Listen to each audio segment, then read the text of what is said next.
जय हिंद बच्चों, कैसे हैं आप सब। आज हम कक्षा 6 के सामाजिक एवं राजनीतिक व्यवस्था 1 को पढ़ेंगे। तो इस पुस्तक में अध्याय 6 में है स्थानीय स्वशासन। हम अध्याय 5 तक पढ़ चुके हैं, आज अध्याय 6 को पढ़ेंगे। तो आपने अपने आसपास के लोगों को मुखिया, पंच, वार्ड मेंबर और शहरों में पार्षद, मेयर आदि के बारे में कहते हुए सुना होगा। ये सब शब्दों से आप परिचित होते होंगे। तो ये जो लोग हैं, हो सकता है कि आपके सगे संबंधी हों या फिर आपके पड़ोसी हों जिनसे आपकी प्रतिदिन मुलाकात होती है। तो ये जो पद इनको प्राप्त है, तो उसके संबंध में आज हम इस पाठ में विस्तार से पढ़ेंगे और जानेंगे कि किस प्रकार स्थानीय स्तर पर हमारी सरकारें बनती हैं और कार्य करती हैं।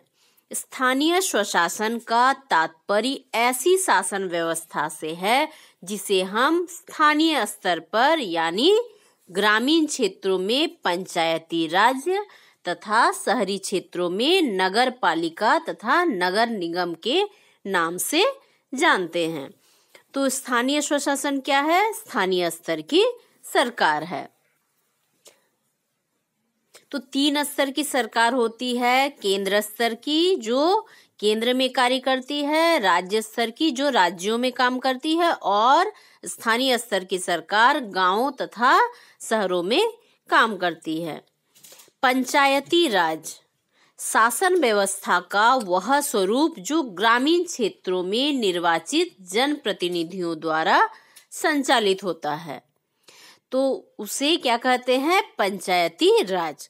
तो ये जो पंचायती राज व्यवस्था है, ये शासन का ऐसा स्वरूप है जो ग्रामीण क्षेत्रों में होता है और जिसमें निर्वाचित होने वाले जो जनप्रतिनिधि हैं उनके द्वारा कार्य किया जाता है। इसे पंचायती राज कहते हैं और यह हमारे झारखंड राज्य में 3 स्तरों पर कार्य करती है और जहां प्रत्येक स्तर के विभिन्न पदों के लिए महिलाओं का जो रिजर्वेशन है वो है 50%। मतलब 50% जो सीट है वो महिलाओं के लिए आरक्षित किए गए हैं। अब ये पंचायती राज्य में जो हमने जाना कि झारखंड में 3 स्तर से ये सरकार काम करती है, तो उसमें पहला है ग्रामीण स्तर पर पंचायती राज्य व्यवस्था। तो उसमें हम अलग अलग जो पद है उसके बारे में देखेंगे। तो देखिए यहाँ चित्र में दिख रहा है ना, ग्राम सभा की बैठक में उपस्थित सदस्यों को दिखाया गया है। आपस में बैठकर विचार विमर्श किया जा रहा है। तो ग्राम पंचायत पंचायती राज व्यवस्था की एक महत्वपूर्ण इकाई है और जिसका गठन प्रत्यक्ष रूप से निर्वाचित सदस्यों और मुखिया से मिलकर होता है। तो इसमें क्या होते हैं? जो सदस्य निर्वाचित होते हैं उनका चुनाव द्वारा निर्वाचन होता है और इसमें साथ में कौन होते हैं? मुखिया होते हैं। ग्राम पंचायत पंचायती राज व्यवस्था की एक प्रशासनिक इकाई है जो अपने पंचायत के विकास का कार्य करती है।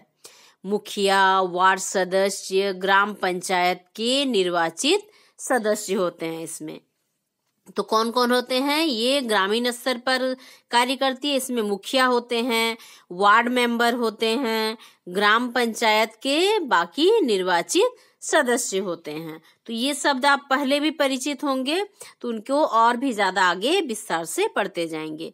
तो इसमें जो आया है पहला मुखिया, तो मुखिया ग्राम पंचायत का प्रधान होता है। तो जो ग्राम पंचायत होता है जो गांव में चलती है उसका प्रधान होता है मुखिया। पंचायत का कोई भी व्यक्ति जिसकी न्यूनतम उम्र 21 वर्ष है, मतलब उसकी जो न्यूनतम उम्र है 21 वर्ष होनी चाहिए, उससे कम उम्र का नहीं होना चाहिए। तो कोई भी ऐसा सदस्य मुखिया के लिए चुनाव लड़ सकता है तथा जो सरकार के अधीन कोई लाभ के पद पर ना हो और साथ ही साथ किसी भी सरकारी लाभ के पद पर वो नहीं होना चाहिए। मुखिया का उम्मीदवार बन सकता है जिसकी उम्र न्यूनतम 21 वर्ष हो और जो किसी भी सरकारी लाभ के पद में ना हो, वो मुखिया बन सकता है। मुखिया का निर्वाचन वयस्क मताधिकार तो वयस्क मताधिकार क्या है, इससे पहले भी आप पढ़ चुके हैं सरकार चैप्टर में। तो वयस्क मताधिकार है कि 18 वर्ष से अधिक उम्र के जो स्त्री पुरुष हैं, जो भारत के नागरिक हैं, वे मतदान कर सकते हैं। तो मुखिया का निर्वाचन कैसे होता है, वयस्क मताधिकार के द्वारा, और मुखिया का चुनाव प्रत्येक 5 वर्षों में होता है। इसकी कार्यावधि कितनी होती है, 5 वर्ष। मुखिया ग्राम सभा की बैठकों की अध्यक्षता करता है। वार्ड सदस्यों के बहुमत से वह विकास योजनाओं को स्वीकृत करके पंचायत के विकास में अपनी महत्वपूर्ण भूमिका निभाता है। तो ये क्या करते हैं, जो मुखिया होते हैं वो बैठक का अध्यक्षता करते हैं, मतलब बैठक को संचालन कौन करते हैं, मुखिया करते हैं। और वार्ड मेंबर जो होते हैं, वार्ड सदस्य होते हैं, उनके बहुमत से जो विकास योजना होता है उसको स्वीकृति दिया जाता है, मंजूरी दिया जाता है, और उसके बाद पंचायत के विकास में वे अपनी महत्वपूर्ण भूमिका निभाते हैं। मुखिया पंचायत के कर्मियों पर प्रशासनिक नियंत्रण रखता है। तो जो पंचायत के बाकी कर्मी हैं उनको नियंत्रण करने का कार्य भी कौन करता है, मुखिया करता है। पंचायत निधि से भुगतान के लिए चेकों को जारी करता है। तो एक निधि होता है पंचायत निधि, जिसके लिए जो चेक होता है, जिससे पैसे निकाले जाते हैं, उसको जारी करने का कार्य भी कौन करता है, मुखिया करते हैं। ये हो गया मुखिया। तो मुखिया के बाद होते हैं उप मुखिया, मतलब असिस्टेंट मुखिया। ठीक है।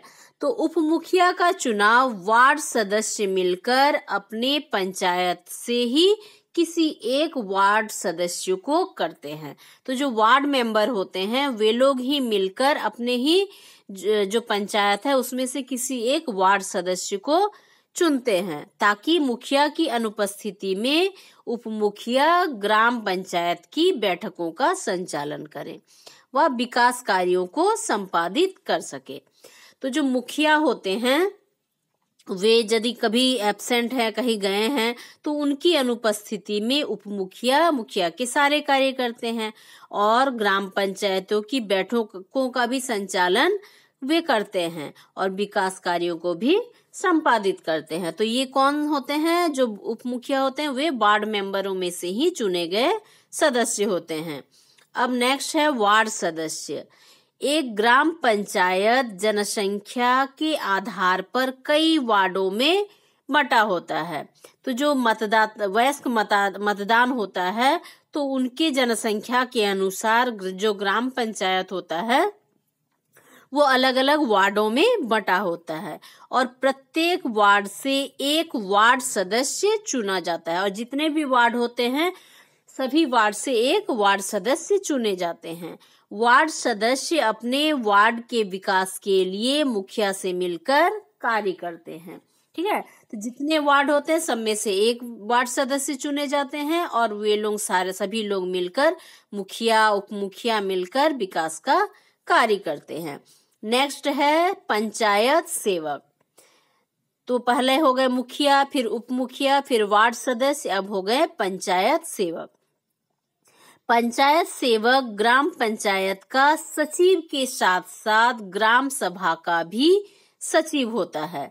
तो जो ग्राम से पंचायत सेवक होता है वो ग्राम पंचायत का सचिव होता है, और साथ ही साथ वो ग्राम सभा का भी सचिव होता है, मतलब सेक्रेटरी।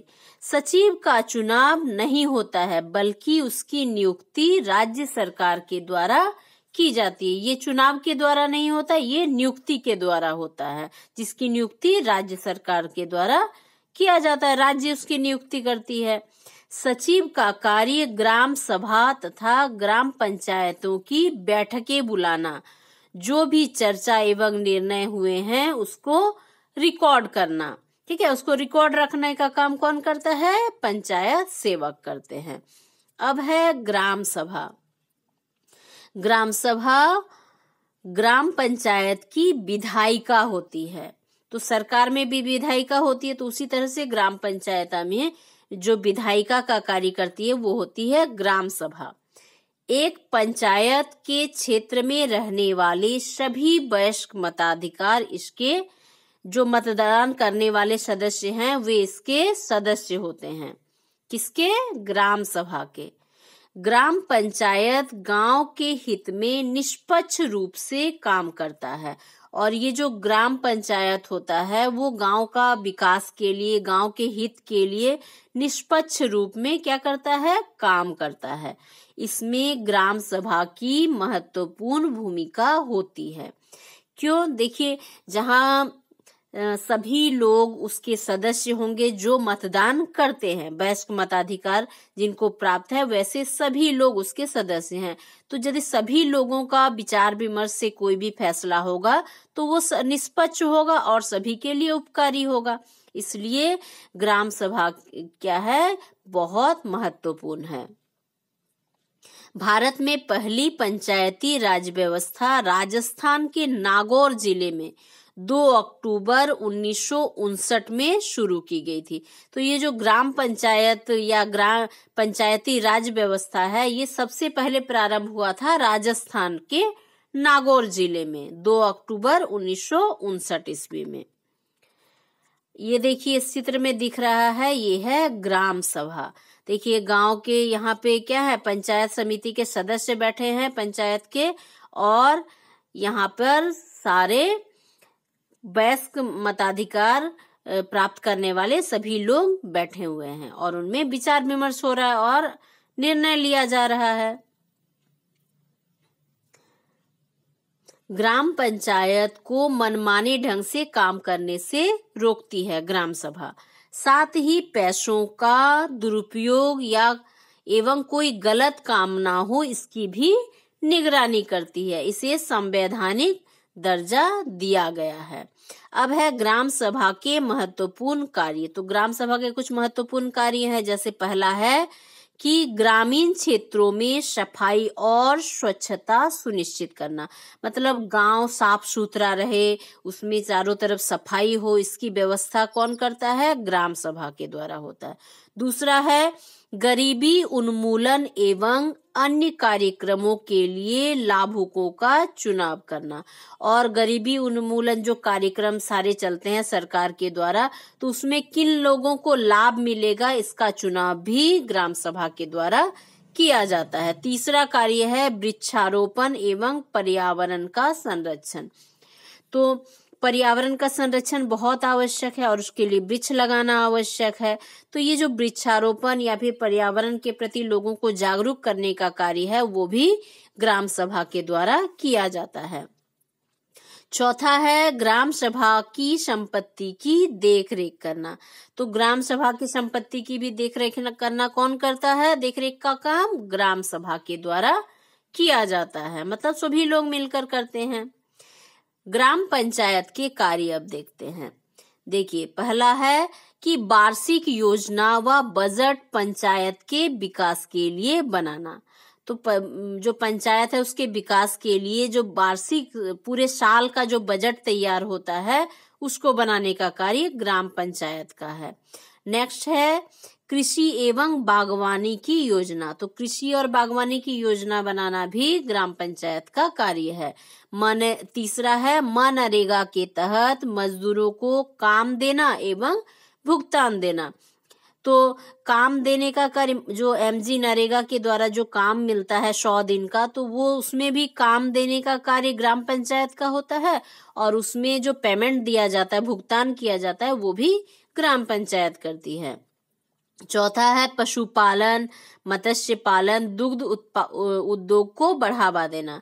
तो छोटे छोटे जो उद्योग हैं जैसे पशुपालन है, मछली पालन है, गायों को पालना है, तो ये सारे उद्योगों को बढ़ावा देने का कार्य भी किसका है? ग्राम पंचायत का है।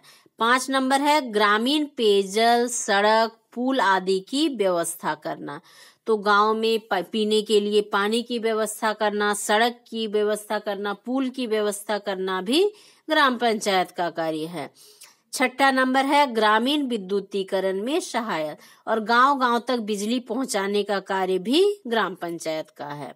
7वां है गुणवत्तापूर्ण शिक्षा को बढ़ावा देने हेतु अपने पंचायत के अधीन विद्यालयों की निगरानी करना, और उनके पंचायत के अधीन जो विद्यालय होंगे उसकी निगरानी करके ध्यान देना कि वहाँ बच्चों को गुणवत्तापूर्ण शिक्षा दी जा रही हो। तो इसकी भी निगरानी करने का कार्य कौन करेगा? ग्राम पंचायत करेगी।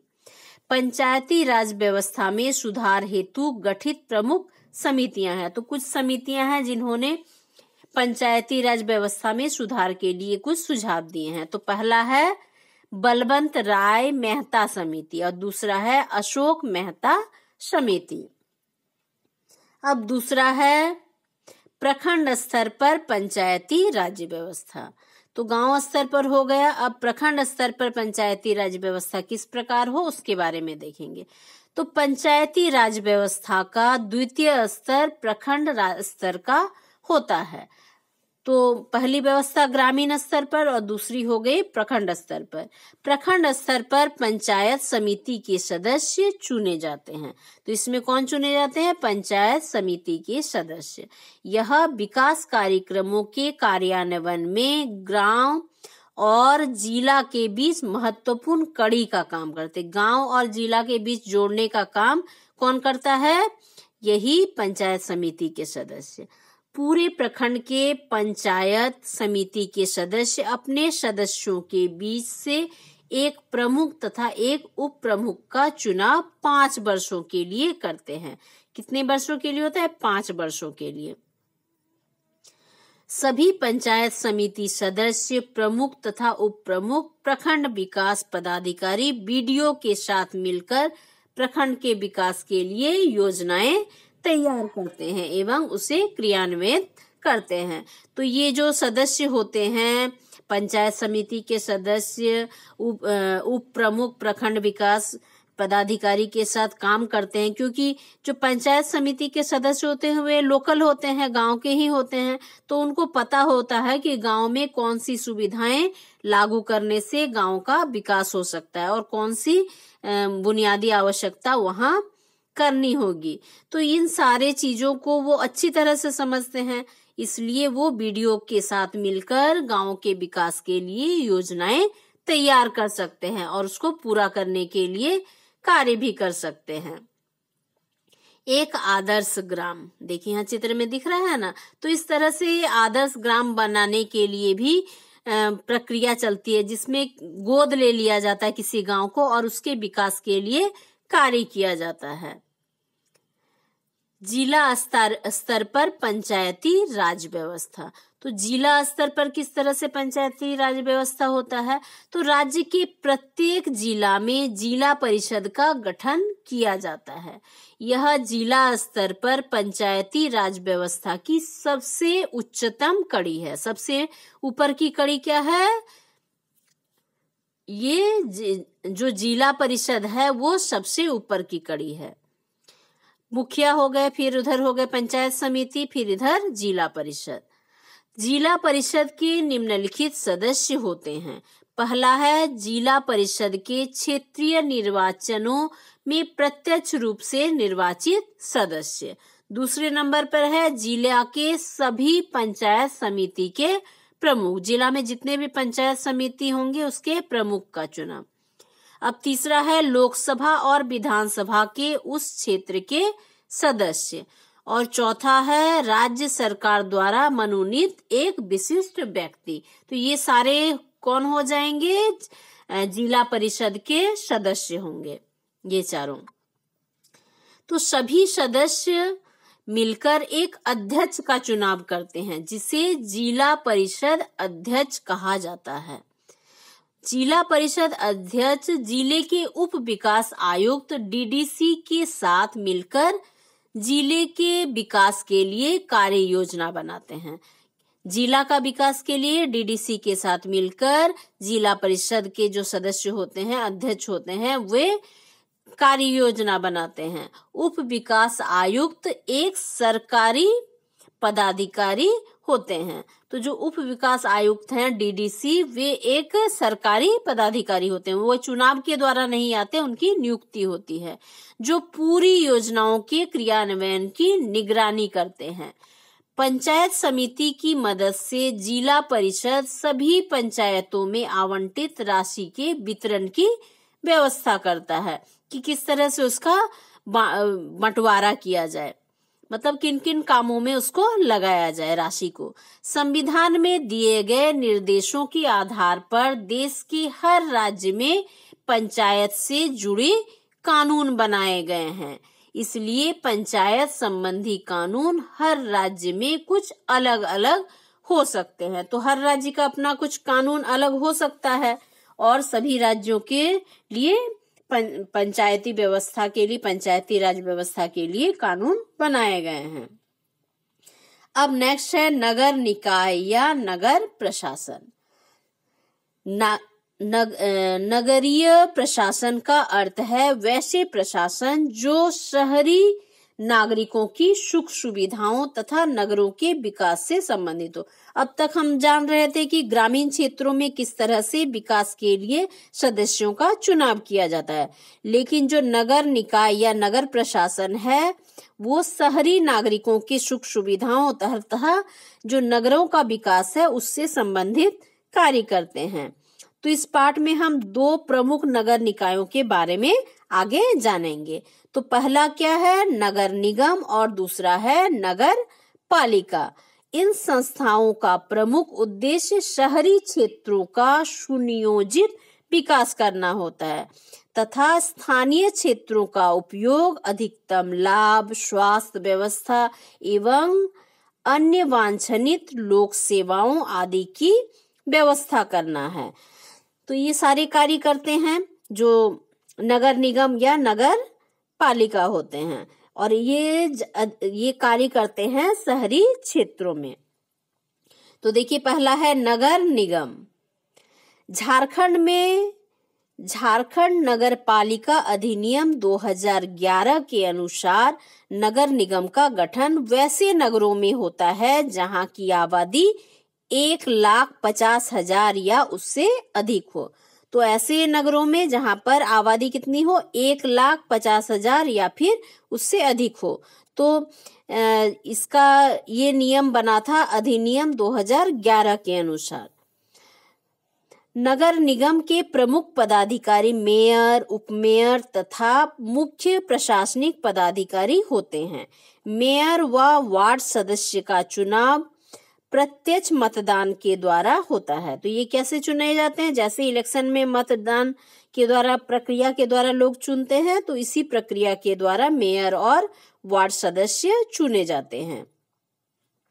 नगर निगम को जनसंख्या के आधार पर कई वार्डों में बांटा जाता है। तो 1,50,000 से ऊपर आबादी होगा वही नगर निगम होगा और इसमें जो मतदान करने वाले वोटर हैं तो उनके अनुसार भी कई वार्डों में बांटा जाता है ताकि वार्ड सदस्य अपने क्षेत्रों के विकास के लिए योजनाओं का निर्माण व क्रियान्वयन सही ढंग से कर सके।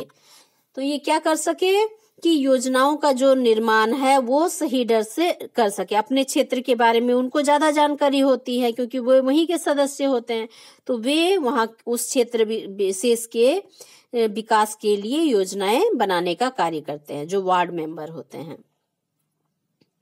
नगर निगम के चुनाव में राज्य सरकार की आरक्षण नीति लागू होती है। तो राज्य सरकार की जो आरक्षण नीति है वो नगर निगम का जो इलेक्शन होता है, चुनाव होता है, उसमें लागू होता है। नगर निगम की बैठक की अध्यक्षता मेयर, महापौर करते हैं और मेयर की अनुपस्थिति में बैठक की अध्यक्षता उपमेयर या उप महापौर करते हैं। ठीक है, तो मेयर करते हैं इसकी अध्यक्षता।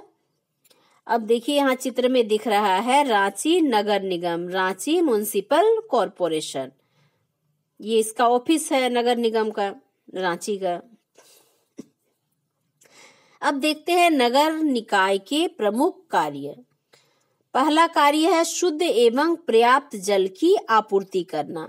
दूसरा है सार्वजनिक सड़कों और गलियों में प्रकाश की व्यवस्था करना, मतलब स्वच्छ पानी की व्यवस्था करना और सार्वजनिक सड़कों और गलियों में जो लाइट है उसकी व्यवस्था करना।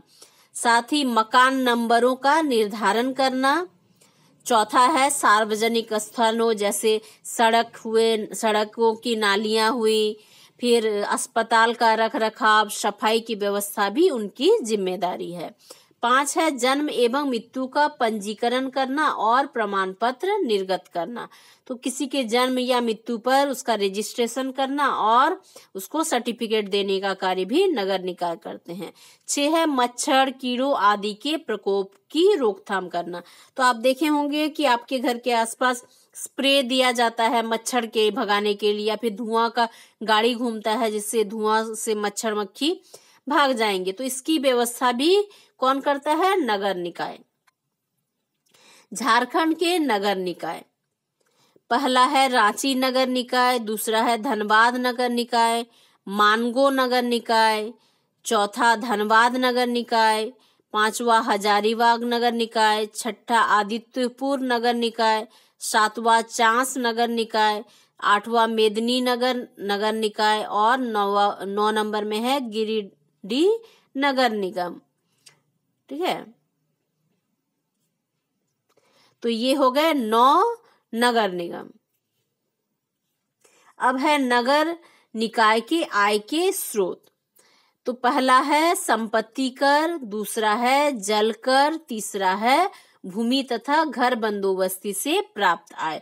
तो ये जो नगर निकाय हैं तो उनको आय कहाँ से प्राप्त होता है? संपत्ति कर से, जल कर से और भूमि की बंदोबस्ती से जो आय प्राप्त होता है उससे भी उनको आय प्राप्त होता है। अब है नगर पालिका। नगर पालिका के गठन का उद्देश्य अपने क्षेत्र के अंतर्गत नागरिक सुविधाओं की व्यवस्था करना है तथा क्षेत्र का सुनियोजित विकास करना है। नगर निगम में नगर पंचायत एवं नगर परिषद होते हैं। ठीक है, नगर पालिका में नगर निगम और नगर निगम होते हैं और नगर पालिका होते हैं, नगर परिषद होते हैं। झारखंड में नगर परिषद का गठन प्राय छोटे शहरी क्षेत्रों में किया जाता है। जो छोटे छोटे शहरी क्षेत्र हैं वहां नगर परिषद होते हैं, और जहां की आबादी 40,000 से अधिक है या फिर 1,50,000 से कम है तो वैसे जगहों पर नगर परिषद को वर्ग ए एवं वर्ग बी में विभाजित किया जाता है जनसंख्या के अनुसार, और 1 लाख से अधिक या 1,50,000 से कम आबादी वाले नगर परिषद को ए और 40,000 से अधिक एवं 1 लाख से कम आबादी वाले नगर परिषद को वर्ग बी में रखा गया है। तो उदाहरण के लिए चतरा, मेदिनीनगर जैसे शहरों में नगर परिषद है और नगर परिषद में निर्वाचित एवं मनोनीत सदस्य होते हैं। और ऐसे ग्रामीण क्षेत्र जो नगर में परिवर्तित हो जाते हैं जहां की आबादी 12,000 से अधिक या फिर 40,000 से कम हो तो वहां नगर पंचायत की स्थापना होती है, और नगर पंचायत समिति के सदस्यों का निर्वाचन इस क्षेत्र में रहने वाले जो वयस्क मताधिकार होते हैं उनके द्वारा किया जाता है। अब है नगर निकाय के प्रमुख कार्य निम्नलिखित हैं। तो पहला क्या है? स्वास्थ्य सुविधाओं की व्यवस्था करना, निःशुल्क दवाओं की सुइयों की व्यवस्था करना, पेयजल की व्यवस्था करना, ये सारे कार्य भी नगर निकाय की है। देखिए, अस्पताल की व्यवस्था करना, नर्स की, डॉक्टर की व्यवस्था करना, दवाइयों की व्यवस्था करना, दवा के दुकान की व्यवस्था करना है। और दूसरा है सफाई संबंधी कार्य। देखिए यहाँ दिख रहे हैं सफाई कर्मी हैं जो डस्टबिन लेके जा रहे हैं। तो ये जो नालियों की प्रतिदिन सफाई करना और इसके लिए विभिन्न मजदूरों, ठेला, ट्रैक्टर आदि के द्वारा मोहल्लों की गंदगियों को शहरों से बाहर फेंकवाना, और शहरों की गंदगी से रहने वाले विभिन्न प्रकार के बीमारी होने की संभावना रहती है। तो इसके लिए मच्छर और मक्खियों को मारने के लिए कीटनाशक दवाइयों का छिड़काव करना भी नगर निकायों का कार्य है। तो ये देखिए, जैसे ये इससे आप परिचित हैं। तो जल आपूर्ति के लिए वाहन है, जब पानी की आपूर्ति के लिए इस तरह के वाहन को लाया जाता है। देखिए ये नीला डब्बा सूखा कचरा और हरा गीला कचरा, तो इस तरह के आप डस्टबिन देखे होंगे, जगह जगह रख दिया जाता है। तो ये क्या है? नगर निकाय के द्वारा ही व्यवस्था किया जाता है। साथ ही यातायात की सुविधा, जैसे शहरी क्षेत्रों में यातायात की सुविधा के लिए नगर निगम सड़कों नालियों का निर्माण करती है, उसका मरम्मत कराती है। सड़कों के किनारे वृक्षारोपण करना, बिजली की व्यवस्था करना और सड़क के किनारे शौचालय का निर्माण करना, ये उनका प्रमुख कार्य है। देखिए यहाँ बिजली के खंभे हैं, वृक्षारोपण और इस तरह के शौचालय का रोड के किनारे निर्माण करना, जिससे यात्रा से के समय लोगों को सुविधा हो। सिटी बस की व्यवस्था करना, जितने भी बड़े शहर हैं उसमें सिटी बस का परिचालन की जिम्मेदारी किसकी होती है? नगर प्रशासन की होती है। विद्यालय की व्यवस्था करना, जो और शिक्षा की जो व्यवस्था है वो गुणवत्तापूर्ण है कि नहीं, इसकी व्यवस्था करना। शिक्षा संबंधी कार्य, तो शिक्षा ही देश को और समाज को महान बना सकता है, इसलिए शिक्षा की व्यवस्था करना नगर निगम का प्रमुख कार्य है। और इसके लिए जगह जगह विद्यालय और शिक्षण संस्थाओं को खोलना और उनकी देखभाल करना भी नगर निगम के क्षेत्राधिकार में आते हैं। और साथ ही सुरक्षा संबंधी कार्य, जैसे नगर निगम अपने क्षेत्र में सुरक्षा संबंधी कार्यों का निर्वहन करती है और इसके लिए प्रत्येक मोहल्ले में रात्रि प्रहरी की व्यवस्था, मतलब नाइट गार्ड की व्यवस्था। अगर कहीं पर आग लग जाए तो ऐसी घटनाओं से निपटने के लिए अग्निशामक दल की व्यवस्था। देखिए ये लाल रंग का गाड़ी है ना, अग्निशामक दल, तो इसकी व्यवस्था। दमकल अग्निशामक वाहन है, तो कहीं आग लग जाए तो इसकी भी व्यवस्था करना। तो ये सारे व्यवस्था कौन करता है? नगर निगम के द्वारा किया जाता है। तो इस तरह आपने जाना कि गांवों में जो व्यवस्था है विकास के लिए और बाकी सुविधाओं को व्यवस्था करने के लिए अलग इकाइयां हैं, और उसी तरह शहरों में जनसंख्या के अनुसार अलग अलग व्यवस्था है, जिससे लोगों को सुविधाएं प्राप्त हो और शहरों और गांवों का विकास हो सके। अब देखिए यहाँ जानने योग्य कुछ शब्द हैं, जैसे स्थानीय स्वशासन, लोकल सेल्फ गवर्नेंस, और है वार्ड सदस्य, वार्ड मेंबर, महापौर, मेयर, नगर पालिका, म्युनिसिपैलिटी, प्रखंड विकास पदाधिकारी, ब्लॉक डेवलपमेंट ऑफिसर, कीटनाशक, इंसेक्टिसाइड, नगर परिषद, म्युनिसिपल काउंसिल, नगर निगम, म्युनिसिपल कॉरपोरेशन। तो ये दो जो नगर परिषद और नगर निगम कहाँ काम करती है? शहरों में, जहाँ की आबादी अधिक है। और जो स्थानीय शासन, जैसे मुखिया, और जिला स्तर पर जिला परिषद, और प्रखंड स्तर पर पंचायत समिति, और ग्रामीण स्तर पर मुखिया। तो इन सारे चीजों को आप समझने का कोशिश करेंगे, और यदि आप इसको रिपीट करके पढ़ेंगे तो ये आपको और अच्छे से समझ में आ जाएगा। तो आज के लिए इतना ही, धन्यवाद।